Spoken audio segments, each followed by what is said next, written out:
오늘 계시록 16장 10절에서 21절까지 말씀입니다. 이제 다섯째, 여섯째, 일곱째 마지막 대접 재앙이 쏟아집니다. 일곱째가 마지막이에요. 17절 보시면은 It is done, it is finished 이렇게 나오죠. 보좌로부터 나서 가로되 되었다. It is done. 다 끝났다는 거예요. 일곱째 대접 재앙은 아마겟돈 전쟁이죠. 이 아마겟돈 전쟁은 예수님께서 재림하셔서 적그리스도를 잡는 그런 전쟁입니다. 마지막 전쟁. 그 적그리스도, 그 다음에 거짓 선지자, 그 다음에 마귀, 이 셋을 잡아서 불타는 유황불에 던져버리는 그 재앙이 바로 일곱 번째 대접 재앙이 되겠습니다.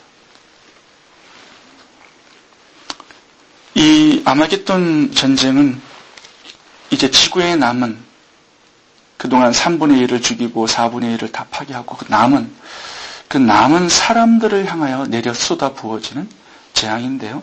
인류가 여기서 다 죽습니다. 이 지구가 다 불태워져요. 19절 보시면은 큰 성이 세 갈래로 갈라지고 이 지구가 엄청난 소용돌이 속에 빠진다는 겁니다. 19절 봐보세요. 만국의 성들도 무너지니. 그러니까 전체 지구를 향한 전체적인 재앙입니다. 모든 것 다 무너져요. 맹렬한 진노의 포도주 잔을 받고 20절 봐보세요. 성도 없어지고 산악도 간데 없더라. 그러니까 이게 다 무너지는 거예요. 그러니까 이 지구가 다시 한번 새롭게 이제 천년왕국을 향하여서 준비되는, 그래서 모든 것들이 다 불태워지고 모든 것들이 다 없어지는 그것이 바로 아마겟돈 전쟁 일곱 번째 대접재앙이라고 말할 수가 있습니다. 21절 봐보시면은 어떻게 죽이느냐 하면 사람들을 중수가 한 달란트 되는, 그러니까 30kg 되는 큰 우박이 떨어져 가지고 거기에 맞아서 다 죽어요. 그 다음에 온역이 번지죠. 박제로 인하여 하나님을 회방하니 그 재앙이 심히 큽니다. 어제는 보면은 독한 헌대가 나와 사람들 죽이고, 해에서 불이 나와가지고 불태워가지고 사람들이 죽고, 남은 사람들은 이제 아마겟돈 전쟁에서 다 멸망을 당하게 되고, 그 다음에 이제 우리가 예비처에서 남은 우리 성도들이 주님을 공중에서 맞아서 이렇게 재림을 하게 될 때 이제 천년왕국으로 들어갑니다. 그것이 인류의 마지막이에요. 그 다음에 이제 천년이 지난 다음에 곡과 마곡의 전쟁이 한 번 더 있죠. 마귀가 잠깐 나와가지고. 어쨌든 천년왕국을 향하여서 일곱 번째 대접 재앙이 그것을 준비한다고 생각하시면 되겠습니다. 여섯 번째 재앙을 한번 봐보겠습니다. 12절 봅니다. 또 여섯째가 그 대접을 큰 강 유브라데에 쏟음에 강물이 말라서 동방에서 오는 왕들의 길이 예비되더라. 이 유브라데 강은 굉장히 큰 강이고 깊은 강입니다. 이게 마른 적이 없는데 이제 아마겟돈 전쟁을 위해서 하나님께서 강을 마르게 하신다는 겁니다. 그 강물이 말라서 이제 동방에서 이 적그리스도의 편에 서는 수많은 왕들, 나라들이, 군인들이 아마겟돈으로 모이게 되는 거예요. 이 강물을 건너가지고. 그래서 이제 그쪽으로 전체 모든 인류가 다 모여서 전쟁을 치릅니다. 거기서 다 죽어요. 13절을 보시면은 이제 거짓 선지자들이 모든 나라들을 아마겟돈으로 끌어 모이기 위해서 이렇게 미혹을 하죠. 오늘 본문을 통해서 몇 가지 교훈을 생각해 보도록 하겠습니다.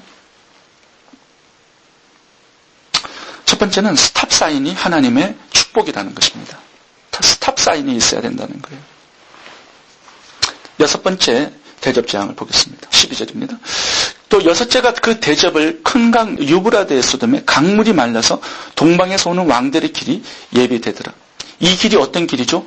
아마겟돈으로 가는 길이고 죽음과 멸망으로 가는 길이에요. 이게 열려 있어요. 악인들에게. 앞길이 형통하고 편탄합니다.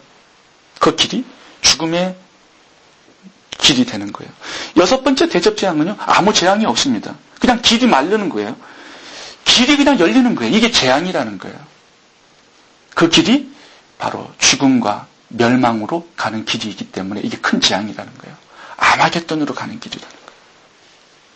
어떨 때 보면 홍수를 보내서 범람하게 하는 이것이 큰 타격을 주는 건데 가는 앞길을 전혀 지체하지 않도록 그냥 활짝 열어두신다는 거예요. 이게 저주고 심판이고 재앙이라는 것입니다. 이 길을 가게 되면은 죄를 짓게 되고 하나님을 대적하게 되고 멸망의 길인데 이게 열려 있어요. 이게 저주라는 거예요. 재앙이라는 거예요. 그 길을 막히게 하는 게 하나님의 축복이죠. 하나님께서 스탑사인을 치워버렸어요. 강물을 마르게 해서 그냥 형통한 길을 만들어주셨습니다. 가끔씩은 우리의 앞길이 막히는 게 복이에요. 가장 큰 저주가 뭐냐 하면요. 내버려 두는 거예요. 하나님 간섭하지 않고. 그 길이 죄악의 길이고 멸망의 길이고 하나님의 말씀에 불순종하는 길이면 하나님의 스탑사인을 주시는 거. 강물을 넘치게 해서 강을 건너지 못하는 거. 그게 복이에요. 근데 이 사람들은 하나님이 죽이기로 작정한 사람들이야. 회개하지 않아가지고. 그래서 아마겟돈으로 가는 그 길을 하나님께서 평탄대로로 열어두시는 것을 오늘 봅니다. 그게 6번째 대접재앙이에요. 우리는 이 6번째 대접재앙을 받지 않아야 되겠습니다. 하나님께서 우리가 잘못된 길로 가면은 그걸 막아주시는 그런 은혜가 있어야 돼요. 제가 첫 번째 선교대를 준비하면서 스탠포드를 찾아갔어요. 스탠포드 담당자를 만나서 이 스탠포드 대학 강당을 좀 빌리고 기숙사를 100개 정도 빌리겠다고 얘기를 했어요. 그랬더니 10만 불을 내래요. 디파짓으로. 그래서 이제 제가 돈을 끌어모으기 위해서 여러 군데로 알아봤는데요. 일이 안 되는 거예요. 스탠포드에서 선교대회를 하는 게 하나님의 뜻이 아니었어요. 제가 첫 번째 선교대회를 거기서 했다면요. 재정적으로 엄청난 손해를 보게 되었고 사람들은 전혀 모이지 않았을 거예요. 제가 이제 뭣도 모르고 이제 스탠포드에서 하면 뭔가 잘 될 줄 알고 또 내 이름도 낼 수 있잖아요. 스탠포드를 덧입어가지고. 근데 하나님께서 막아가지고 제 1회 선교대를 뉴비전에서 하게 하셨어요. 2회 때는 임마누엘 장로교회, 3회 때도 임마누엘 장로교회에서 했는데 사람들이 참 많이 오고 많이 은혜가 있었고 재정도 그 교회에서 10,000불씩 내기 때문에 돈이 하나도 안 들어요. 사람들도 그냥 다 자기네들이 모아주고 해서. 하나님께서 어떨 때 막 무진장 기도했죠. 스탠포드. 우리 검식하면서 기도했어요. 스탠포드에서 선교대 해달라고. 하나님께서 스탑사인을 두셔가지고 일이 꼬이고 안 되고 되게 어렵게 되었어요. 그때는 막 하나님께 달라들고 신경질 내고 막 이랬거든요. 내 뜻대로 안 되니까. 근데 내 기도대로 안 되는 게 복이에요. 내 뜻대로 안 되는 게 복이에요. 그 하나님의 어떤 스탑사인, 이것이 나의 복이고 나의 형통이고 내 미래의 아름다운 일들을 하나님께서 만드시는 거예요. 6째 이 대접재앙을 이렇게 보시면 아무 재앙이 없는 것 같은데 이제 아마겟돈으로 가는 길이 열려서 거기서 다 죽는 거예요. 내리면. 오늘 이 강물이 막히는 게 복이고 넘치는 게 복이고 건너갈 수 없도록 하는 게 하나님의 복입니다. 우리 두 번째 교훈을 살펴보겠습니다. 13절을 봐보세요. 이 거짓의 영에 속지 말아야 한다는 것입니다. 강물이 이제 말라버려가지고요. 개구리 같은 새 더러운 영이 나와요. 용의 입에서, 짐승의 입에서, 거짓 선지자의 입에서. 삼위일체로 역사하죠. 이 세 개가 연합한다는 것은요. 가장 강력한 능력이 나온다는 의미예요. 그러니까 아마겟돈으로 모든 인류를 데리고 가서 죽이기 위해서 이 세 삼위일체, 마귀, 적그리스도, 거짓 선지자 이 세 연합체가 삼위일체로 역사를 해요. 가장 강력한 능력과 힘과 권세를 가지고 사람들을 속이고 미혹한다는 것입니다. 여기에 속지 말아야 된다는 거예요. 그 길로 가면 다 죽게 되는 거예요. 다 멸망하게 되는 거예요. 악한 자들은요, 속아요. 악령에 속아서 가지 않아야 될 길을 걸어갑니다. 아마겟돈 전쟁으로 다 죽어요. 이 마지막 때 삼위일체로 역사하는 이 악령들의 미혹에 속지 말아야 된다고 얘기합니다. 어떻게 해야 되죠? 진리로 무장해야 되죠. 진리로. 가장 강력한 미혹으로 역사하기 때문에 가장 강력한 진리로 덧입어야 된단 말이에요. 어떻게 해야 할까요? 하나님께서 이 21가지의 재앙들을 가지고 21가지의 징조를 말씀하시는 거예요. 그걸 잘 들으셔야 돼요. 하나님께서 이 7가지의 3위로 역사를 하세요. 21가지의 재앙들을 다 사인으로 주시는 거예요. 어떤 사인? 이제 말세가 이렇게 해서 점점 다가온다. 아마겟돈 전쟁에 그 멸망으로 다가간다. 이런 것들을 알리시기 위해서 하나하나 다 사인을 주세요. 자, 그러면 아마겟돈으로 내일이면은 전쟁이 일어나 다 죽는데 가지 말라는 사인은 뭘까요? 유브라데 강이 마르는 거예요. 이 6번째 대접 재앙이 사인이에요. 여기에 우리가 하나님의 사인을 보고 그 길로 달려가지 않아야 된다는 것인데 악인들은 그 길이 마르니까 이 삼위일체로 역사하는 더러운 귀신들의 영에 속아서 그 길을 건너서 흘러 가게 되는 거예요. 근데 하나님의 사람들은 이제 말씀을 가지고 징조를 보아야 한다는 말씀이에요. 진리로 무장해야 돼요. 21가지의 하나님께서 보여주시는 이 사인, 이 징조, 이 진리를 가지고 말세를 진단하고 판단하고 주님의 재림을 준비하라고 말씀하는 것입니다. 어제는 어떻게 되죠? 독한 헌데 사람이 막 해에 불태워서 죽어요. 그러면 이제 마지막 2 대접 재앙이 남았다라는 것을 알라고 말씀하는 겁니다. 666표를 쳐요. 그게 이제 후 3년 반으로 들어간다는 사인이에요. 적그리스도가 나타나서 이스라엘과 평화조약을 맺어요. 이게 7년 대환란으로 들어가는 사인판이라는 거예요. 이런 21가지의 주님께서 내려주시는 이 징조들, 사인들을 가지고 주님의 재림을 잘 준비하는 사람이 되라. 이렇게 말씀하는 것입니다. 세 번째 교훈을 보겠습니다. 이 세상에 투자하지 말라는 것입니다. 19절을 보겠습니다. 큰 성이 세 갈래로 갈라지고 만국의 성들도 무너지니 큰 성 바벨론이 하나님 앞에 기억하신 바 되어 그의 명렬한 진노의 포도주잔을 받으며 각 섬도 없어지고 산악도 간데 없더라. 이 세상은요, 세 갈래로 갈라지고 터져요. 모든 성들이 다 무너져요. 이 큰 성 바벨론, 적그리스도가 통치하는 어떤 이 세상들은요, 다 무너지게 되어 있다는 거예요. 이 무너질 세상에 투자하지 말라는 거죠. 이게 결론으로 나와 있어요. 이 세상은 망할 운명이다. 장망성이라고 얘기하죠. 장차 망할 성. 이제 내일이면 이따가 망할 회사에 주식을 투자하는 바보는 없을 겁니다. 물론 속아가지고 투자하겠죠. 속아서. 근데 하나님께서는 반복적으로 계속 말씀하세요. 이 세상은 베드로 전후서로 불에 타서 없어질 것이다. 녹아져 없어질 것이다.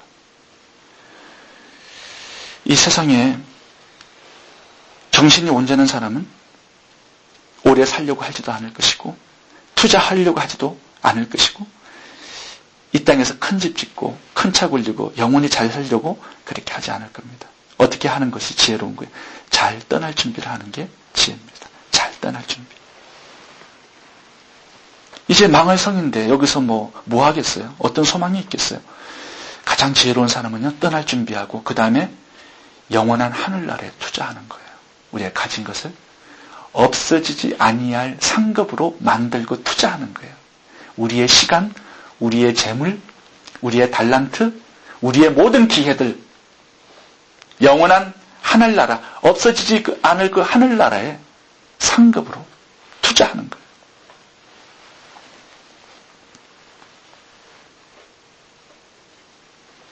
우리들이 해야 할 것이 있습니다. 15절 보겠습니다. 보라내가 도적같이 오리니 누구든지 깨어 자기 옷을 지켜 벌거벗고 다니지 아니하며 자기의 부끄러움을 보이지 아니하는 자가 복이 있도다. 깨어있으라는 거죠. 깨어있으라. 주님의 재림을 잘 준비하지 못하면 갑자기 주님께서 찾아오세요. 근데 주님의 재림을 잘 준비하고 하루하루 살잖아요. 주님이 갑자기 오시는 게 아니에요. 준비하는 자에게는 주님이 갑자기 오시게 되는 게 아니에요. 근데 세상에 취하고 세상적으로 살아가잖아요. 주님이 갑자기 찾아오세요. 당황하게 되는 거죠. 주님을 잘 맞이하지를 못하게 된다는 것입니다. 깨어서 기도하라는 것이죠. 깨어서 늘 말씀을 묵상하라는 거죠. 깨어서 늘 회개할 것을 회개하라는 거죠. 늘 찬송하라는 거죠. 늘 죄를 멀리하라는 거죠. 어리석은 다섯처녀처럼 되지 말라는 겁니다. 여기 보시면 자기 옷을 입으라고 말씀하세요. 15절 보겠습니다. 누구든지 깨어 자기 옷을 지켜 벌거벗고 다니지 아니하며 자기의 부끄러움을 보이지 아니하는 자가 복이 있도다. 그리스도의 옷으로 잘 단장을 하라고 말씀합니다. 정결한 삶을 살라는 거죠. 깨끗한 삶을 살라는 거죠. 사명을 끝까지 잘 감당하라는 거죠. 마태복음 24장이나 주님 재림장을 보면은 깨어있으라는 말씀을 참 많이 합니다. 생각지 않은 때에 인자가 오리라. 주님의 재림의 한 가지 부탁은 옷을 잘 지키라는 겁니다. 옷을 잘 지키라. 믿음을 잘 지키라는 거죠. 정결함을 잘 지키라는 거죠. 그리스도의 신부로. 예수님의 피를 뿌린 그 의의 옷을 잘 지키라는 거죠. 주님과의 관계를 올바로 잘 하라는 말씀을 부탁으로 하고 있습니다. 마지막 회개의 기회를 잘 붙들라고 말씀합니다. 10절 보겠습니다. 다섯째 대접을 받고요. 11절 보시면 아픈 것과 종기로 인하여 하늘의 하나님을 회방하고 저희 행위를 해결치 아니하더라. 21절도 보겠습니다. 또 중수가 한 달란트나 되는 큰 우박이 하늘로부터 사람들에게 내리면 사람들이 그 박제로 인하여 하나님을 회방하니 그 재앙이 심히 큽니다. 이 결론이 뭐예요? 사람들이 회개하지 않았다는 거예요. 하나님의 기대는 뭐였죠? 사람들이 회개하는 거였어요. 하나님은 이 아마겟돈 전쟁을 하나님께서 주도하시면서까지 사람들에게 단 한 가닥의 기대를 걸었는데 그것은 하나님께로 돌아오는 회개였어요. 그러나 단 한 사람도 하나님께 돌아오지 않았다는 것으로 계시록의 결론을 맺고 있습니다. 자, 이제 여기 16장 이후로는요, 회개라는 단어가 한 번도 나오지 않습니다. 기회가 끝났다는 거예요. 이 재앙들이 다 기회예요. 시험과 고난과 역경이 다 기회예요. 하나님이요, 하나님을 버려버린 사람들은요, 재앙이 없어요. 고난이 없어요. 하나님을 그냥 죄악 가운데 번성하도록 내버려 두십니다. 죄악 가운데 잘 사는 것, 그게 가장 큰 하나님의 저주예요. 하나님은 회개하는 자에게 탕자처럼 새 옷을 입히시고 새 신발을 신기시고 잔치를 벌이세요. 다윗처럼 회개할 때 솔로몬을 주시고요. 또 베드로처럼 회개할 때 위대한 사도로 만들어주세요. 죄악을 버리는 것이 축복이고 죄악의 고집을 부리는 것이 가장 큰 저주입니다. 회개의 기회를 잘 붙들라. 이것이 오늘 본문의 마지막 주님께서 주시는 교훈입니다. 기도하겠습니다.